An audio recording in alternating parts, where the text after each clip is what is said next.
make sure that I have your name correct, sir. Mr. Homan, sir. What type of policy do you envision that will help children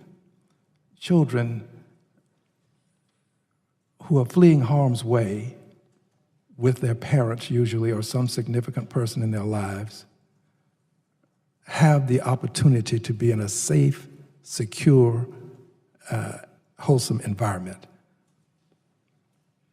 Well, first of all, if I can, your question about raising your hands, if you would have said if I support zero tolerance, I would have raised my hand, not family separation, zero tolerance. You seem to confuse those two issues. Okay, well, if you would, I'm going to ask that you kindly address my question, but since you raised zero tolerance, I'm not sure what you mean by zero tolerance. Are you saying zero tolerance, no one ever coming to the United States? Is that your zero tolerance policy? No, you're referring to family separations that have happened under numerous presidents, not just this president. Okay, but zero tolerance, what you're referring to is family separations, zero tolerance that was put in place by Attorney General Jeff Sessions. It was zero tolerance to prosecute those who knowingly, intentionally violate our laws. So, and supporting that policy, you would support family separation then? Whenever someone gets arrested for a crime, they get booked into a jail, their child can't go with them. Just like if I got arrested tonight, my child couldn't go with me. So it's not about family separation. Well, the interesting thing about your argument is that these people committed no crimes. You enter the United States illegally, it's a crime. It's 8 U.S.C., 8 United States Code 1325. It's a crime to enter the United States illegally. It is not a crime, it's a civil offense. No, sir, it is not. It's a violation of Criminal Code, Title 8, United States Code 1325, illegal entry in the United States. First offense is a misdemeanor, second offense, if you've been ordered removed and returned, is a felony. I agree with that. I don't differ with you on that point.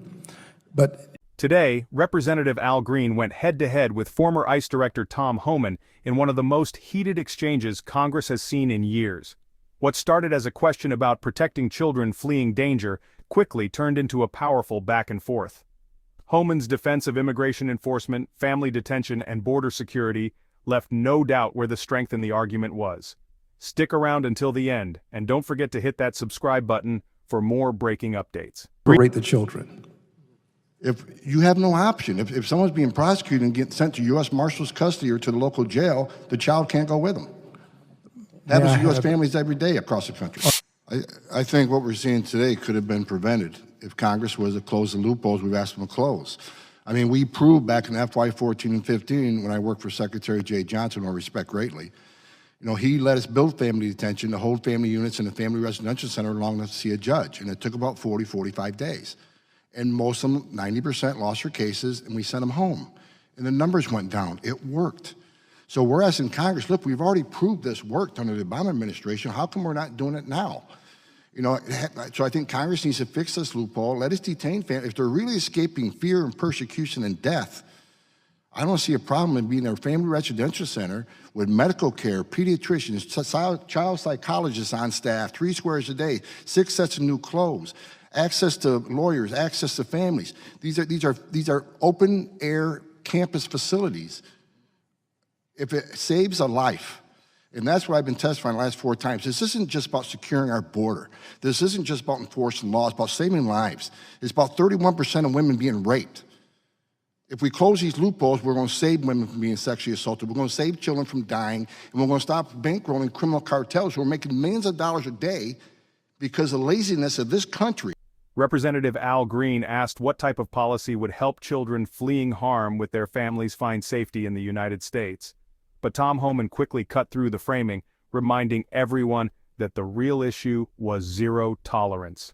He made it clear he stood firmly behind enforcing the law, and that meant holding people accountable when they entered the U.S. illegally. Representative Al Green questioned whether crossing the border was truly a crime. Homan immediately cited U.S. Code 1325, proving it is a federal offense. He explained that the first offense is a misdemeanor and repeat violations can be felonies.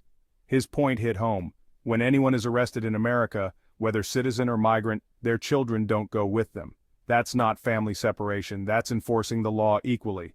Homan brought facts from his time serving under the Obama administration.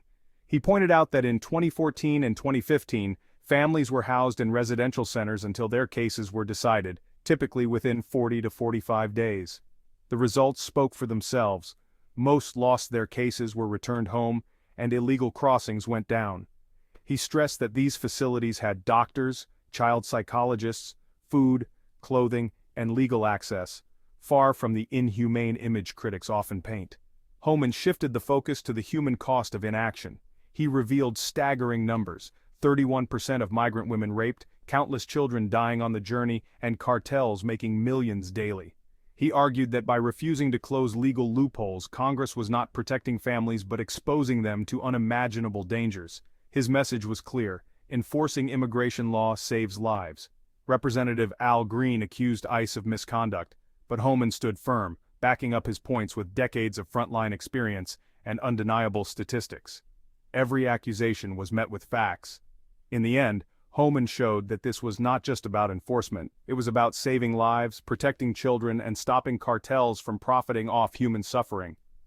The exchange revealed two very different approaches, but Homan's command of the law, facts, and humanitarian realities carried the day. He made it clear, Congress must act now to fix the system. What do you think? Should lawmakers finally close the loopholes that fuel this crisis? Drop your thoughts in the comments, and before you go, click that subscribe button on so you never miss these explosive updates.